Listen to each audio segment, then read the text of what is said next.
Hey, we're back doing another swing analysis. Today we got a high schooler. This is Max. Max is interesting. He's a left-hander, and I'm always a sucker for lefties as we don't have a lot in the program right now. And I've been reading a book recently called Movement Over Maxes, and it's about training and strength and conditioning for a lot of younger players. And it talks a lot about how um, essentially there's like three groups of kids at this age, puberty age, where who's growing on schedule and who's a little underdeveloped for their age and overdeveloped, and it's kind of split into thirds. And Max probably falls into that lower third right now, where it's underdeveloped for his age, which the book had a lot of positive things to say about kids in that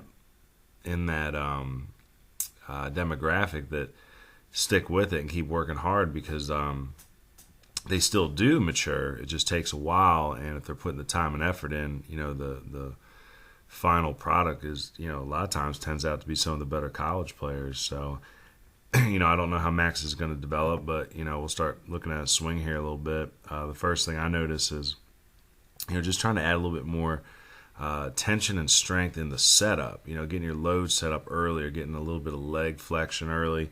I feel like you're late on your timing because you're not getting your body in an athletic position to hit, and a lot of collapsing on the backside. That's where, we'll pause it here at, yeah, this is a good one. A lot of times with the lefty, if you see the letter C from the heel to the shoulder, that means that we're not getting through very well. We're falling back. You can see the flat heel. At the point of contact, actually, that ball's a little high, so I don't know if I want to use that one. You can see here, gets up a little bit on that back heel on this one, but we're still collapsing. The weight's not transferring. The weight is not transferring yet. So, I was trying to think about swings to compare them to because your hand setup's a little low. You can kind of see, too, pre-swing, that knob never gets pointed back at that catcher's mitt. We have to have that shoulder a little higher, get some flexion in the wrist, get that bat up over top of your head. I think I'll get you coiled a little bit more, be a little bit more direct to the baseball. Hand over hand, I can see you trying here. There's a little bit of flexion in the front leg.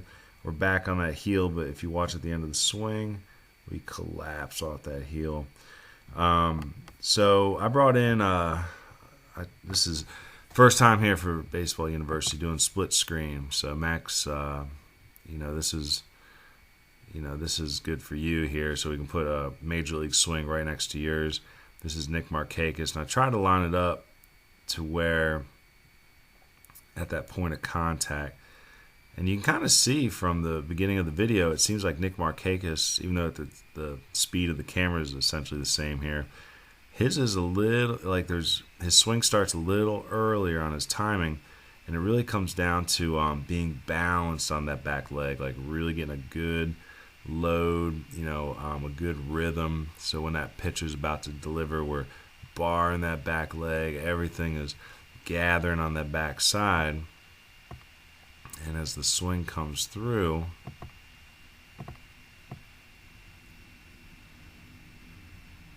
watch where the hands go on both these swings. So at this point, first thing, actually let's draw attention to the front knee. You can kind of see how that front leg, right before he swings, back it up just a scotch, that knee is turned in, and as the swing, back that up again, as the swing begins, that knee is turned in a little bit. And if you watch Max's knee over here, we never get that front side coil. We just kind of step and start opening that front leg, and it's going to leak that power. Now, Markakis' hands are very direct to the ball. Ours back here on Max's swing, we're dropping. You can kind of see we're not firing. We're not leading with the hips. Those hips need to fire so much harder in order to lead that knob of the bat straight down to the ball. Get that bat to come down off your back shoulder. There's not a lot of tension here. You can kind of see we're about to heave the hands through. Need more flexion, tension in that setup. At the point of contact, look at the back leg. He's over top. You know, he's got that good A-frame, as they call it.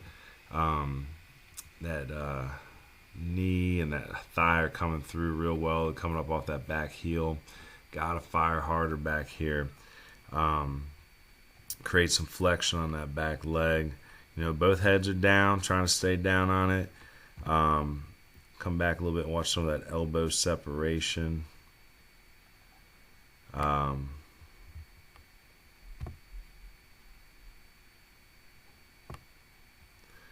You can kind of see that elbow separation here with Markakis staying down through the baseball. Elbows are separated well. You can see we're kind of chicken winging and hiding that back elbow. It's kind of getting into that hip. You can see that elbow is coming around even with that thigh. You know, the hands and hips are coming through together. Good separation.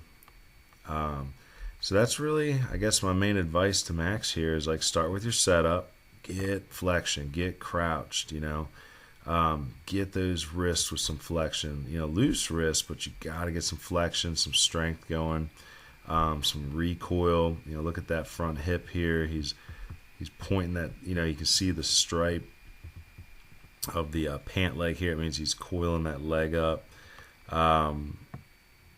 And then it allows him to really explode. He hammers that heel, and you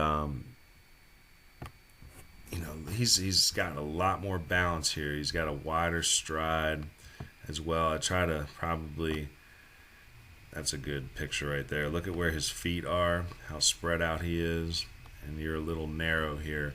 So that just tells me one thing: we got to fire through harder on the backside. We got to separate that stride a little bit to create more of a pathway, you know, for your hands to travel through. So I liked using the split screen. I hope that helps, Max. You know, let's watch it one time through again. One more time. I think that's the biggest thing I noticed, though. It's just you can see him coil and take that good stride without bringing all his weight with him. You know, just really creating some separation, and you know, his hands and hips just work really well together, while yours were kind of dipping and heaving them through. So again, this is a player who, if he keeps working on technique and getting into the weight room a little bit, I'm really excited to see what his left-handed swing can be. You know, I've seen him have some decent batting practice sessions before, so you know, there's definitely hope in there. He's a good kid. I want him to keep working hard because, again, I'm a sucker for the left-handed swing. So, all right, it's Coach Cook signing out.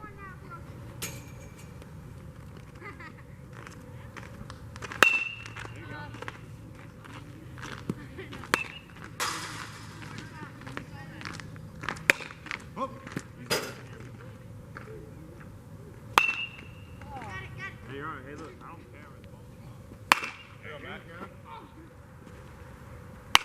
There you go. Swung too early.